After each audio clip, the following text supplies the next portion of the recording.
Good morning, everyone. So good to have you here. You know, typically, July long weekend is like the least attended in physical space. Historically, this would be one of two of the lowest attended services of our year. And this feels like a booming crowd this morning. Woo! We're back in business. No, it's great to see so many of you in the reopening, at least in Alberta, joining us in live here in the temple. I'm Jeff. I see some new faces. I see some familiar faces that we haven't seen in a while. Just good. It's good. And if you're joining us online, maybe you're in the campground right now or sitting on your back deck drinking a coffee, whatever. We're just glad you all can join us, regardless of the medium that you're using. So charitable giving, this is really a point in our service we do every week where we give an opportunity to people to be able to give back and help us do what we do here at Friends Church. Many of you signed up to do reoccurring giving, and I got to tell you, coming through this pandemic, you guys saved our bacon. It allowed us to plan effectively, knowing what was coming in, and hopefully it wasn't too intrusive. We could just slide in and out of your bank account and get out of Dodge without too much notice or fanfare. We're so grateful. We're so grateful, and thankfully, the church is in a good financial posture right now. Obviously, some of the subsidies from the government are starting to lift, and so we have to start acting like a big boys and girls organization and stand on our 2 feet, but you guys have been very instrumental in doing that, and I can't thank you guys enough. For those, though, that may be joining us in the last little while, or maybe you've been listening online, and you like what you're hearing, you believe in what we're doing, and maybe you haven't yet jumped on that train and helped out financially, let me just offer the invitation. You can do it in a number of different ways. We have a black box here in the temple, right at the back of the auditorium, where you can drop in a check or some cash or whatever, fill out an envelope, pop it in there, and we'll give you a receipt just like we would if you donate online. But you can also donate online through the website. Just click donate, or go... No, sorry, I don't. Or you can go through the app on your phone and donate that way. So, anyways, really thankful that you did. A couple exciting announcements before I step into the message. Children's program, we're doing a soft launch next Sunday, and really excited about that. It's going to be done with volunteers, and so in the same breath, I want to thank those of you who are stepping up, going, hey, look, you guys need a hand. Let's do this right. Let's give kids an incredible experience in a spiritual environment to learn ways that they can make a difference and be a light in this world. And so, we're getting ready to launch. Meanwhile, we're getting ready to interview some candidates for that children's ministry position. So we want to be up and running, firing on all cylinders by the end of the summer, by September. That's the goal. So there's a bit of a process here. So you guys got to bear with us as we get this going. But more hands, grabbing more shovels makes light work and gets this thing done really well. Thank you for others of you who have signed up in other areas. You can get involved volunteering by going to friendschurch.ca/volunteer. And you can see a number of different places there where you can get involved. Just click on the link, fill out your details. We'll be in touch. All right? All right, that's the infomercial. Let's get on with business. Again, this is just great, isn't it? It's like the weather even cooled down. How many know? That was a warm one. This past week, that I don't remember. I've lived in Calgary most of my life. I don't remember it being that hot for that long. That was a cooker. We don't have central air in our home. How many can feel for me at this moment? How many can relate to me in this moment? All right, I see those hands. I know I just want to say thank you to all those of you who have central air, who have shared your wonderful stories of beautiful sleep. And I remember one person telling me this week that they could leave their drinking glass full of water on the counter and come back to it, and it was nicely chilled. I appreciate your stories, really. I'm so happy for you. This last week was a long week around our house, boy. There's moments, man, it was too hot to go outside and tinker around the yard. Couldn't go in the garage. That was hot in there. I tried sitting in front of a fan and watching hockey. Sticky. Amazing how you get into that too hot, too sticky frame of mind and everything just starts to irritate. You know what I'm talking about? It's like you can hear the person chewing across the room, you know? Just bothered. Sitting there trying to just hold it together. I noticed the dog wanting in and out of the house. I'm sure it was hot too, but restless. After a while, I'm like, man, I'm getting up to let this dog out and in. Starting to annoy me. Found myself counting how many times it was wanting to go in and out. What point? 30 minutes, 4 times. I said, no. Come here, Ember. You need to learn. 3, max. 3, max. That's not right. Go outside, and my faucet on the side of the house is leaking. I just fixed that thing. I think it was last year. Spraying me, trying to hook up the hose. My freaking nose. Come inside, sprayed by that thing. I suppose it helped me cool down. I'm just irritated. You ever get into that bothered state of mind where it's just the littlest things all of a sudden are just, you can't break out of thinking, noticing. Oh, how often does this happen to you? How often you just find yourself bothered inside your head, thinking about all kinds of different things, just absorbed in your thought. Many don't realize how often it happens because it's just normal. Many will wake up and literally every waking moment, their mind is grabbing onto things around them that it's just pulling them into the problem. Oh, that's dirty. Oh, man, that needs to be washed. What the heck? Got a vacuum. Look at my car. Oh, they're going away on vacation. Oh, good for them. Jerks. Should be me. Just bothered. Every waking moment. And then even when they go to bed, it doesn't stop. The mental noise continues subconsciously in our sleep, often depriving us of badly needed rest. They say that 1 in 4 of us struggle with insomnia, waking up with our minds distracted, consumed in thought, worried about something that is going to happen this week, thinking deeply about something that was said or done yesterday. We have to use sleep aids and drugs to try to slow our minds. This has never been more chronic than it is right now. We're having to go to greater and greater lengths just to get our minds to turn off, whether it's through the use of pharmaceuticals or alcohol, weed.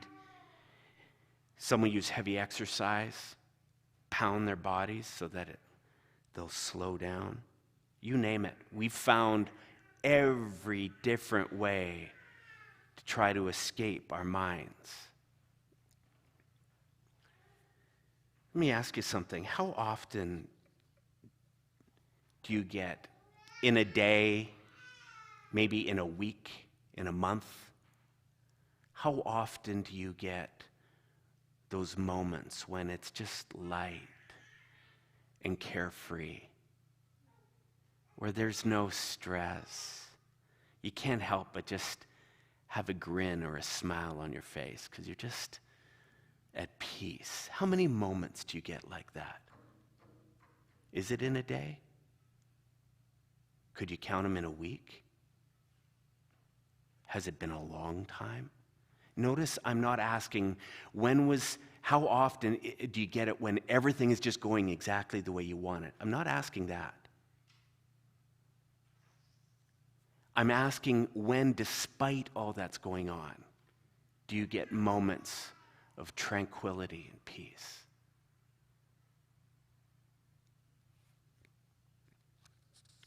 In the last 10 or so years, I've been asking myself that question.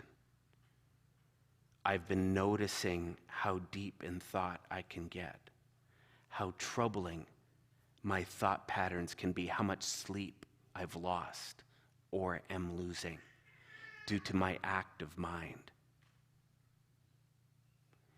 And I began to realize for some of the first times that in my lifetime, I haven't had much of a break at all.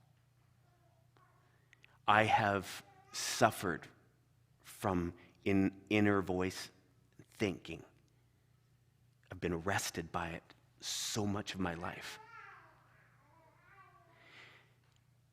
And then there came a moment where someone told me I didn't have to experience that I could have a break from it.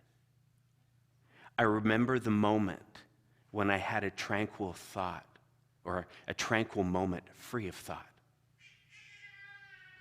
and how mind-blowing the experience was. It was in that moment that I began to realize it was like throughout my life I've lived with migraine. Now, not a technical migraine, but my thinking was like a migraine.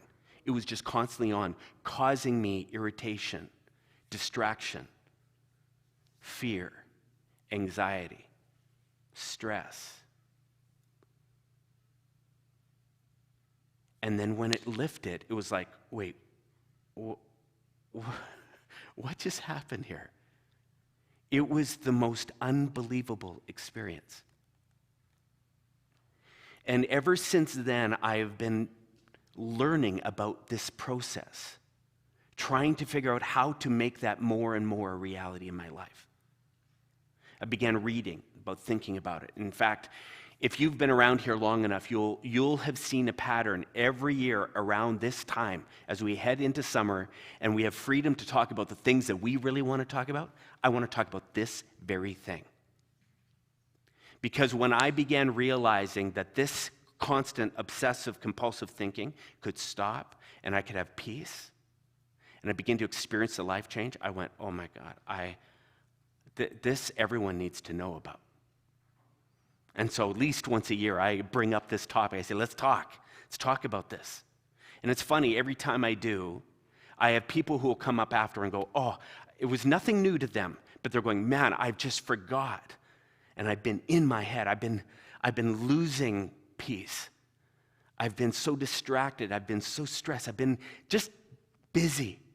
I needed that reminder. I've had other people who also have been living with migraine of busy thought and never knew it was possible to break free, who are going, are you freaking kidding me? That you mean I don't have to have that? So I'm here again, and I want to talk about this. And if you're here and you're a student of this very thing that I'm talking about, I just hope this will be just a healthy reminder to escape the thought, escape the compulsive thinking. If you're new to this, I hope you will be game this morning to try something. In fact, I want to begin with a little exercise this morning. I want you to just practice sitting and not thinking. Now, for some of you, you're going, well, that seems pretty simple. Some of us won't even realize just how active our minds are. But I've asked Alessandra and Adam to just play some music. And I'm just going to ask you to turn off your mind. And so if you've never done this before, you're kind of looking at me strange. But all I'm going to ask you to do is just to focus on an object that's within your peripheral. It might be the piano. If you're here in person, it might be a speaker. It might be one of these. It might be the chair in front of you. But I'm just going to ask you to just focus on an object. If you're at home, it might be the coffee cup you're holding, or a plant that's nearby at the window. And I want you to just fix your gaze on it. Focus your attention on it. And don't allow your mind to make up a bunch of different thoughts and conclusions about it. Just notice. Just perceive. Allow yourself to just look and gaze without commenting in your mind about it. I just want you to practice doing this. If your mind starts trailing off, you start thinking about other things like, man, am I hungry? Or what am I doing this afternoon? I wonder if it's going to rain. Just bring back your thought. Slow your thoughts and focus on that object.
All right, now I want you to just move your attention to another object. Find another object that's right near you, or you can close your eyes. And again, just gaze without commentary and thinking.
Awesome.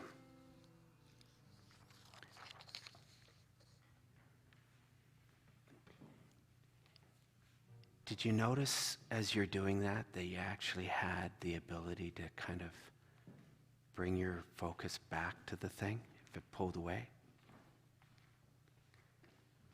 This focus thing is a lot like what happens. You can be in a restaurant, fully engaged in a conversation with someone over the table as you're eating, and a server drops a glass on the floor and shatters it. Instantly, in that moment, you get pulled out of whatever it was you're talking. You crank your neck. You notice that? Crank your neck, and you focus. You shift your focus over to that glass shattering.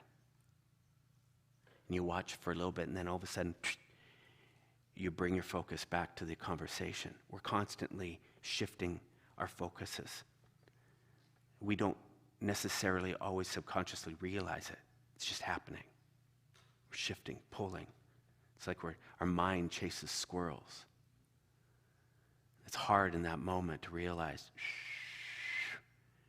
bring it in. If you're not used to bringing in the attention and focusing it on a spot, this exercise can feel really difficult. It's like your mind wants to go in 100 different places. You notice this as you're sitting or chatting with someone, all of a sudden your cell phone buzzes. You ever notice that? It's like, that's how I always laugh when I'm sitting in a meeting with someone and I can tell their phone just went off. And it's like right in mid-session, they lost track of what they're saying. And it's like this gravitational pull. pulling their eyes over to their phone. I just gotta see what's on that text. Gotta see what it is. Oh. That's what happens. Our mind catches these things and is pulling our attention around. It happens with our thoughts too. We can be doing something random and all of a sudden a thought pierces our mind. Oh, I was supposed to call. Oh, that's coming up this week. Oh. You start thinking about a conversation you had with someone that didn't go right. Something you forgot to do. Someone says something that's offensive, and instantly you pull out of that conversation and you start having this internal dialogue. How dare they say that? Insecurity, fear, boom. All of a sudden we can go right here from being present to back deep into our head and into our thoughts. How many know what I'm talking about here? In a second, we can be miles away from the person that was just right here. This is the activity of the mind. And when we're unaware, it has its way with us, yanking us all over the place. Maybe right now you're sitting there listening to me and just going, come on, Jeff, that's your mind. Did you just get to the point, Jeff? Did you just, it's your mind.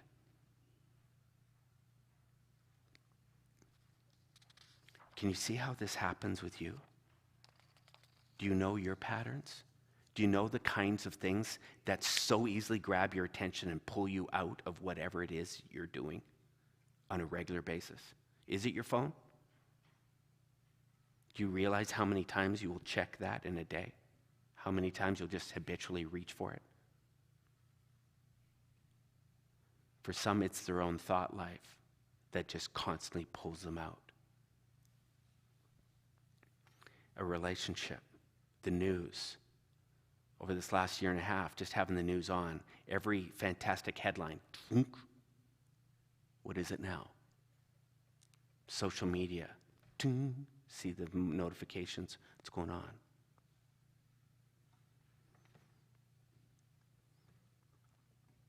It's no wonder we're often looking desperately for something that will help us escape the tyranny of our minds. To slow down the thoughts. TV has been probably the number one way we, as a society, tried to escape thought.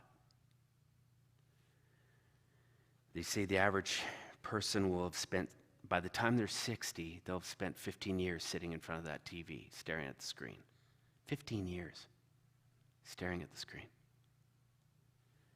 If you observe closely, the longer you look at that screen, the slower your thoughts become. This is true. The amount of thought that you're producing in your head slows. After a while of watching the news, a sitcom, perhaps, game show, drama, even commercials, all of a sudden your mind just starts kind of moving into a vegetative state. It forgets some of the problems that you have. It forgets some of the things that you were just thinking about a couple hours ago. You get arrested in thought, in someone else's thought. Our minds stop thinking, but actually all we do is we link up to the thinking that's coming off the screen. And so there's still stuff moving. There's still stuff cranking out internally. It's just we're not producing the content. So after an hour or 2, 3 watching TV, you'd think you'd be nice and relaxed, but you're not. The mind's been active, it's just been chewing on someone else's content. In the Buddhist tradition, they would refer to this kind of unconscious state as falling below thought. Our minds begin to turn off because we become a little less conscious. We become, in some ways, for lack of better terms, kind of zombies. We get taken over. You walk into a movie theater, you're watching the big screen, the loud music, and all of a sudden, it's like you forget everything. You get pulled into the story. Before you know it, you're laughing, you're crying. Like you're just on for the ride, right? It's taking you wherever you go. You're just like, oh yeah. All of a sudden the lights come on, the theater lights come on. It's just like, oh shit, yeah, I'm in a theater. Whoa, was that a trip? Some of us experience that as we're just scrolling through Facebook. They say the more trivial and the more mundane the material, the more our minds go to sleep, the more unconscious we become. It's a zombie-like state. It's falling below thought. This is kind of what you experience just before you nod off to go to sleep. You know that point? Where you're just like, so sleepy. You know, it's in that moment, man, you've forgotten everything. You're just like, how delicious. Eh? Mind is just slowed right down, can't get stressed out. Just that's that state right there, falling below thought. But we can create it in a number of different ways. We do it through drinking. You have a drink, and all of a sudden, oh, that felt nice. All of a sudden, the smile is just a little easier. Take the edge off. I think I'll have another one of them. And 2 or 3 in, now I feel like dancing. You know, it's just like the problems kind of ease up. It just doesn't happen for everyone. Sometimes for some, it can engage the pain body. For many, though, drinking can be a form of just moving more and more unconscious. Eased up, the mind's not generating all the thought that it does. We do this through smoking weed. That's a real common one now. Just takes the edge off. And it does, I'll tell you that. It does. No judgment. Just, hey, everyone has their own deal, right? And some will do it through busyness. They'll get so busy through so much activity that it holds their mind from the distracted thinking, the worries, the fears, the anxieties. Just stay busy. Stay focused on the task. Weird how that can happen. You move into almost an unconscious state. You get to work and you don't know even how you got there. You don't remember what way you went. That's an unconscious falling below thought.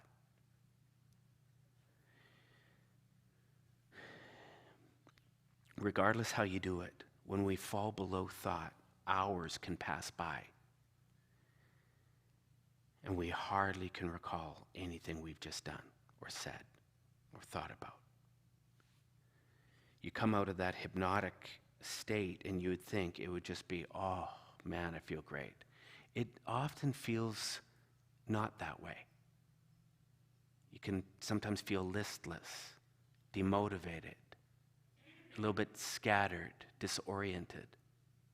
That's often the after effect of falling below thought.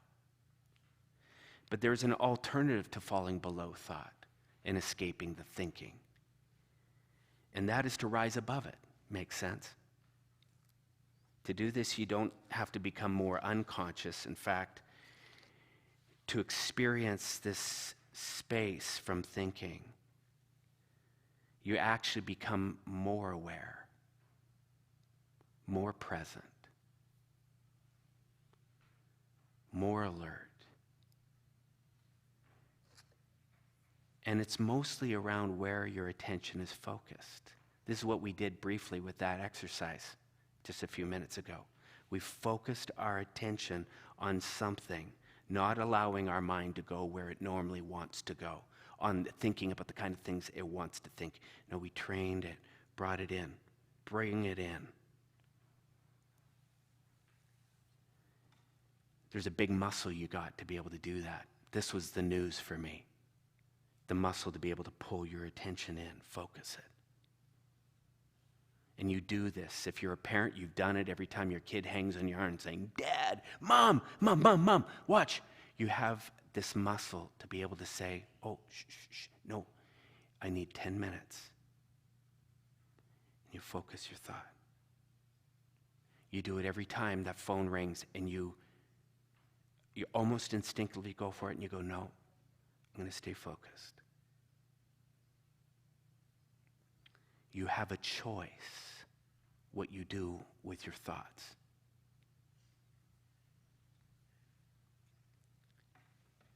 I want you to try something right now.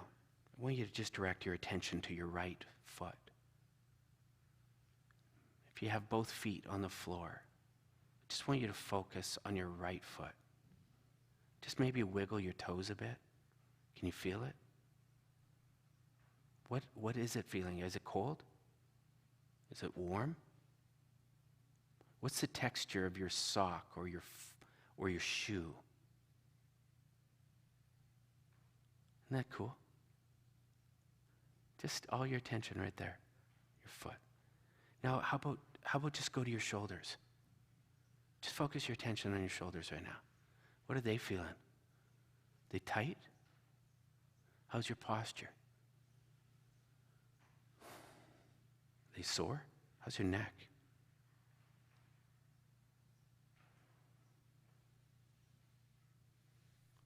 You can also choose to focus your attention around a particular thought.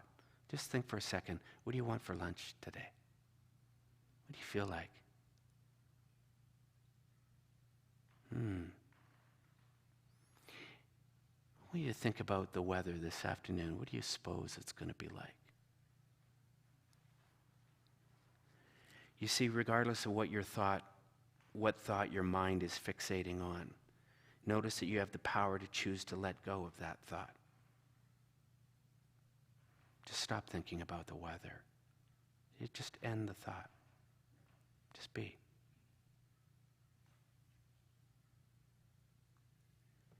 And just return to your visual or sensory perception.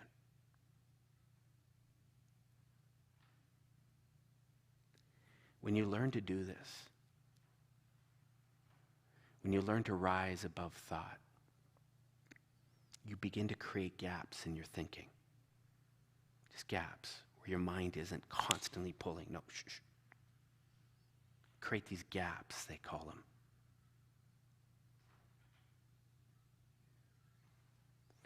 Where you're just right here, noticing what is around you. No commentary, no judgment. Oh, I'm bothered. Oh, I feel warm. No, nothing. You're just observing.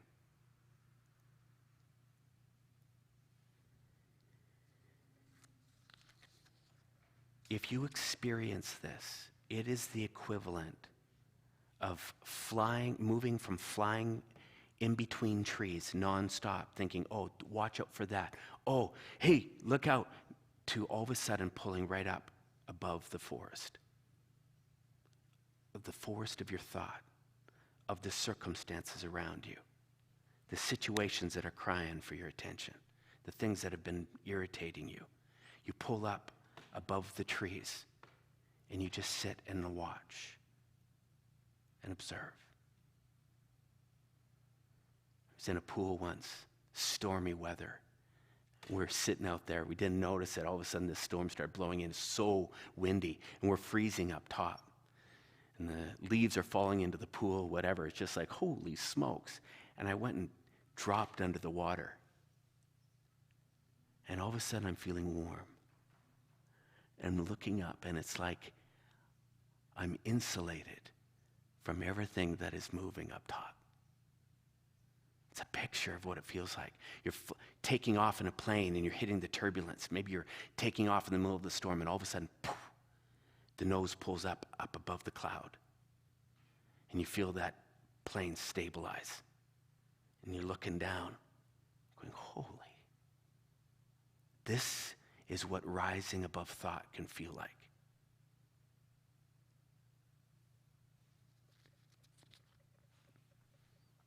This really is a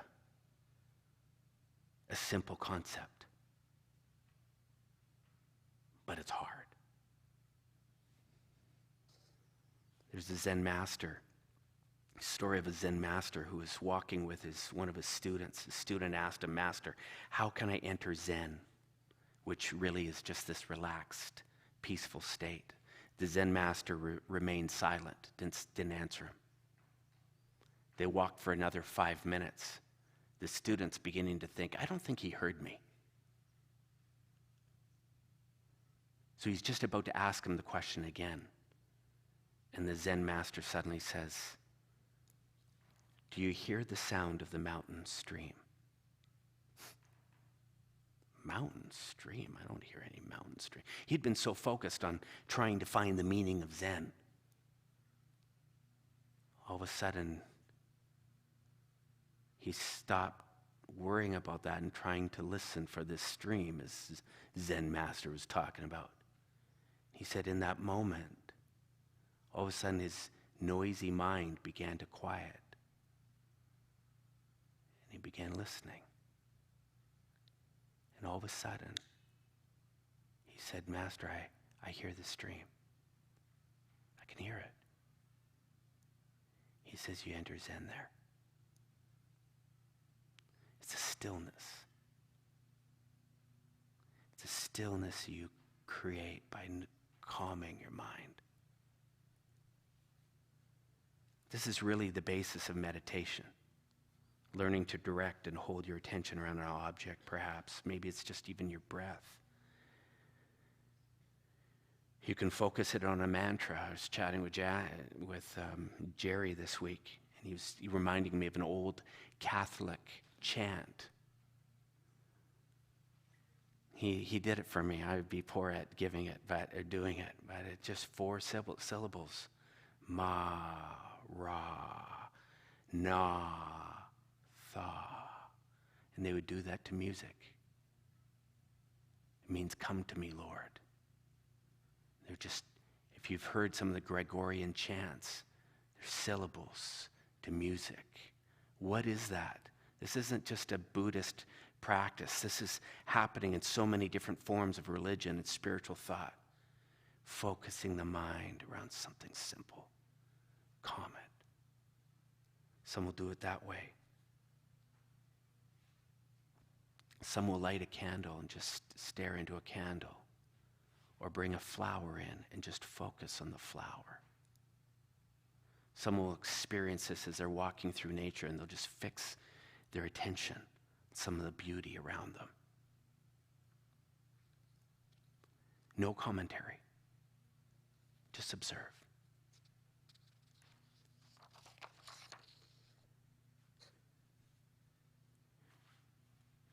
You know your mind's fighting for your attention. You know it's going to be bothered, but in these states, you're just constantly pulling it back. When all of a sudden it grabs you and pulls you into something, reminding you of something, hitting you with, gently bringing it back. It was the Apostle Paul in the book of Philippians who, after telling the church in Philippi, you're worrying too much. You've got to quit worrying. Quit fixating on your problems. He says, just pray.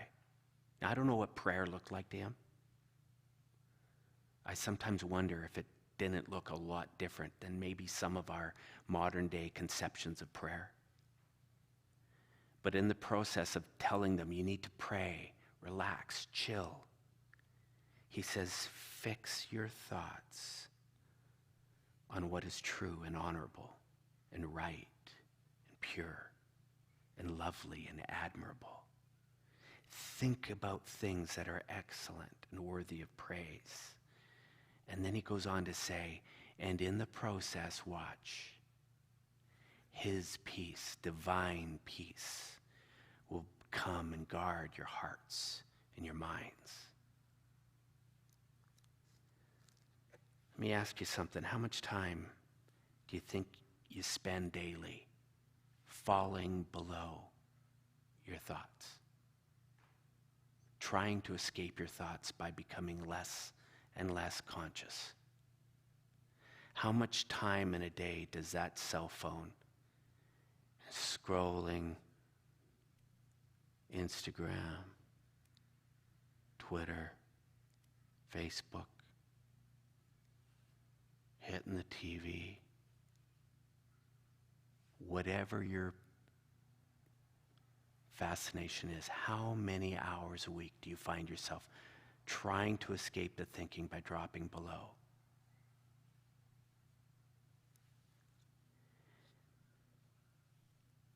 just noticing what's going on is the start of the end. Noticing yourself doing it. Catching yourself when it's happening. Now, don't get me wrong. Not all TV moves you into falling below thought.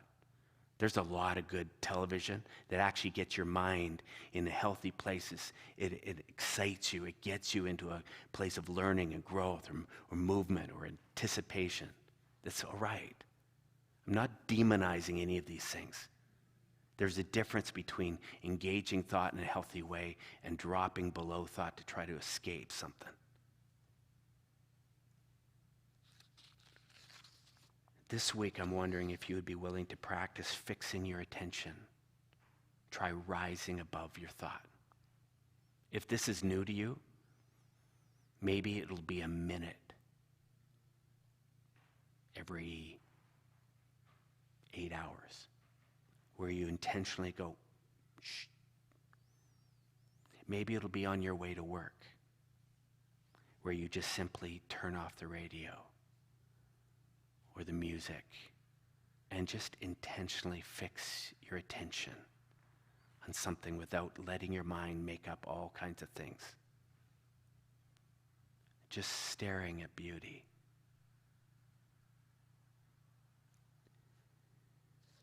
I want to close this morning by taking another crack at this. Give you another opportunity. Practice. This takes practice. For some of you ninjas, and I know a few of you I'm looking at in this room, I know you're ninjas. We've chatted. I am far from a ninja. I'm a rookie in this thing. But you ninjas, you're looking at this going, oh yeah, this is the bomb right here. For some of you who are new to this, I got to tell you, if you would be willing to explore this, practice this muscle, focusing in on your attention.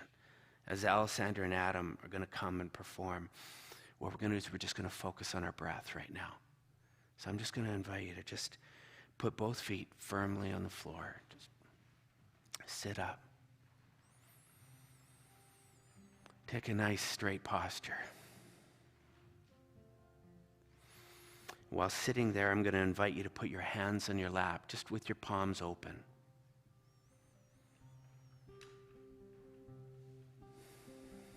Sitting straight. Eyes lightly closed. I want you to begin gently connecting with your breath. Let's just sit in stillness. Invite a deep breath in through your nose. Feel the air lift your chest and your belly, holding the breath at the top. And then I want you to exhale through your mouth fully. Inhale, bring it up. Hold it. And exhale. That's what I want you to do. Just focus on your breath as they play. Yeah.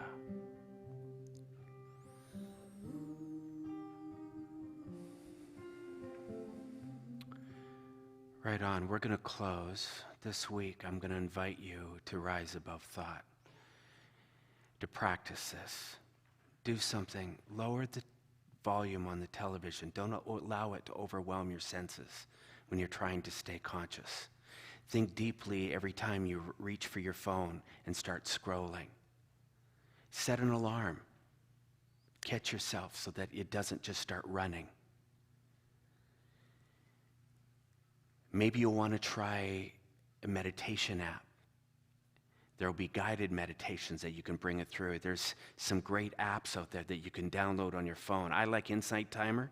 You can use Calm. There's a whole bunch of them. All you'd have to do is scroll on, search up meditation apps. If you'd like to do some reading on this, if this is new to you, you go, man, I'd love to delve into this and learn more. Man, 2 books that I turn to continue. There are so many books. These are my favorites. A New Earth, Eckhart Tolle.